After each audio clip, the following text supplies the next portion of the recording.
ई से, स्पीड को एस से नहीं बी से, करंट को सी से नहीं आई से। यही करना था तो ए फॉर एप्पल और बी फॉर बॉल क्यों पढ़ाया गया मुझे? क्यों?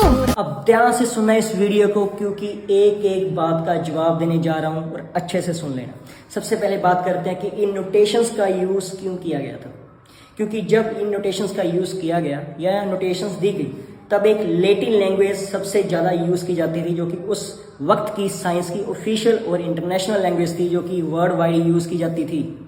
इसीलिए लैटिन वर्ड्स को ज्यादातर हम आज भी यूज करते हैं। और बात करते हैं करंट को। करंट को आई से रिप्रेजेंट क्यों करते हैं?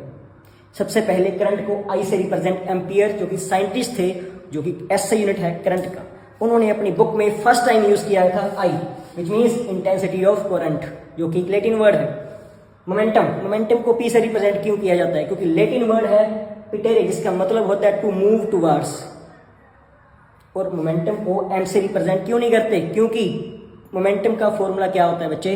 Product of mass into velocity, mass into velocity. और अगर हम मोमेंटम को एम से रिप्रेजेंट करते तो फिर मास को किससे करते? थर्ड, वेलोसिटी या स्पीड को वी से रिप्रेजेंट क्यों करते हैं? क्योंकि लैटिन वर्ड में सिर्फ वेलोसिटी को क्या कहा जाता था? वेलोसिटास, जिसका मतलब होता है स्पीड। इसलिए उनको एक कॉमन नोटेशन दी गई वी, एस नहीं, क्योंकि एस को हम डिस्टेंस और डिस्प्लेसमेंट लिखते हैं। लेकिन क्यों? क्योंकि डिस्टेंस और डिस्प्लेसमेंट का एस का मतलब होता है स्पेटियम, जिसका मतलब होता है स्पेस। लेकिन वर्ड में इसका मतलब स्पेस होता है, इसलिए डिस्टेंस को एस से रिप्रेजेंट किया गया। और डी से क्यों नहीं किया? क्योंकि डी ऑलरेडी यूज में था, derivative D by D T, ये हम ऑलरेडी यूज कर चुके थे, इसलिए हम नोटेशंस डी नहीं दे पाए। एफ को 4 से करते थे, जिसका मतलब है 40। और इन सब नोटेशंस को मंजूरी दी थी IUPAC।